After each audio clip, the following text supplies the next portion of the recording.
नमस्ते दोस्तों, क्या हाल चाल। स्टॉक सेंस में आपका स्वागत है।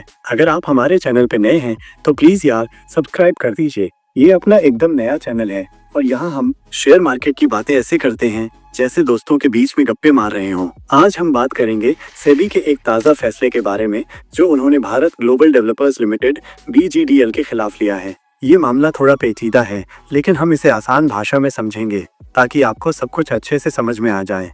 तो दोस्तों, बात शुरू होती है पिछले साल यानी 23 दिसंबर 2024 को। उस दिन सेबी मतलब अपना भारतीय प्रतिभूति और विनिमय बोर्ड जो शेयर बाजार का रखवाला है, उसने BGDL पर एक अंतरिम आदेश जारी किया था।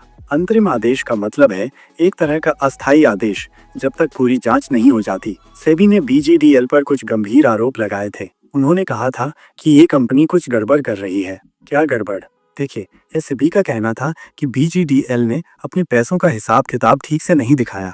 मतलब जो उनकी बैलेंस शीट और प्रॉफिट एंड लॉस अकाउंट जैसी चीजें होती हैं, उनमें कुछ झोलमाल है। हो सकता है उन्होंने कुछ कमाई छिपाई हो या कुछ खर्चे बढ़ा चढ़ाकर दिखाए हों। दूसरा आरोप ये था कि उन्होंने कुछ ऐसी बातें बताई जो सच नहीं थी या फिर कुछ जरूरी जानकारी छुपाई जिससे निवेशकों को सही तस्वीर नहीं मिल पाई। इसे कहते हैं भ्रामक खुलासे। इतना ही नहीं, सेबी को ये भी शक था कि BGDL ने अपने शेयरों के दाम में हेरफेर किया। मतलब जानबूझकर अपने शेयरों के दाम बढ़ाए या घटाए ताकि कुछ लोगों को फायदा हो और बाकी लोगों को नुकसान। और सबसे बड़ी बात, सेबी का ये भी कहना था कि BGDL ने अपने शेयरों को बहुत ऊंची कीमतों पर बेचा, शायद लोगों को फंसाने के लिए। ये सारे आरोप बहुत गंभीर थे और अगर ये सच साबित होते हैं तो कंपनी के लिए बहुत बड़ी मुसीबत हो सकती है।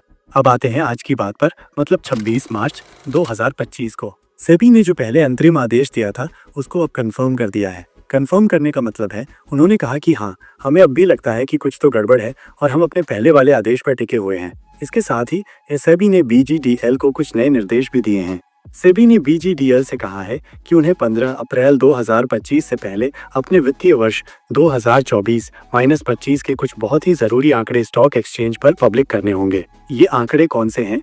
जैसे कि कंपनी ने कितनी बिक्री की, उन्होंने कितना सामान खरीदा, उनका ग्रॉस प्रॉफिट मतलब बिक्री में से सामान की लागत घटाने के बाद कितना पैसा बचा, उनका नेट प्रॉफिट मतलब सारे खर्चे निकालने के बाद कितना असली मुनाफा हुआ, और उनकी नेटवर्थ मतलब कंपनी के पास कुल कितनी संपत्ति है। सेबी चाहता है कि ये जानकारी आम लोगों तक पहुंचे ताकि उन्हें पता चले कि कंपनी असल में कैसा परफॉर्म कर रही है।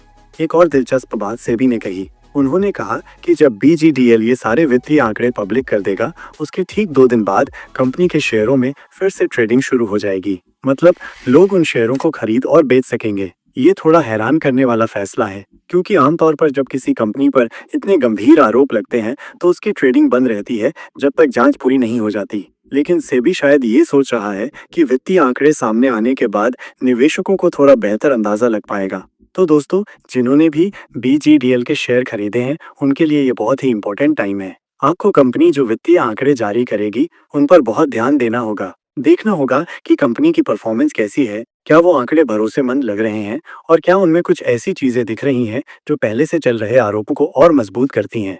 याद रखिए, सेबी ने अभी सिर्फ अंतरिम आदेश को कंफर्म किया है, जांच अभी भी चल रही है। इसका मतलब है कि आगे चलकर सेबी और भी सख्त कार्रवाई कर सकता है या फिर कंपनी को क्लीन चिट भी मिल सकती है। इसलिए अगर आपके पास BGDL के शेयर हैं तो आपको बहुत सतर्क रहने की जरूरत है। किसी भी तरह का फैसला लेने से पहले अच्छे से सोच विचार कर लीजिए और अगर आपको ज्यादा जानकारी चाहिए तो किसी फाइनेंशियल एडवाइजर से सलाह जरूर लीजिए। और हाँ, अगर आपको शेयर बाजार की ऐसी ही ताज़ा खबरें और एक्सपर्ट्स की राय जाननी है तो अपने चैनल को लाइक, शेयर और सब्सक्राइब करना बिल्कुल मत भूलना। हम यहाँ पर कोशिश करते हैं कि आपको हर चीज़ आसान भाषा में समझ में आए ताकि आप अपनी मेहनत की कमाई को सही जगह पर लगा सकें। आपकी वित्तीय सुरक्षा हमारी सबसे बड़ी प्राथमिकता है। धन्यवाद।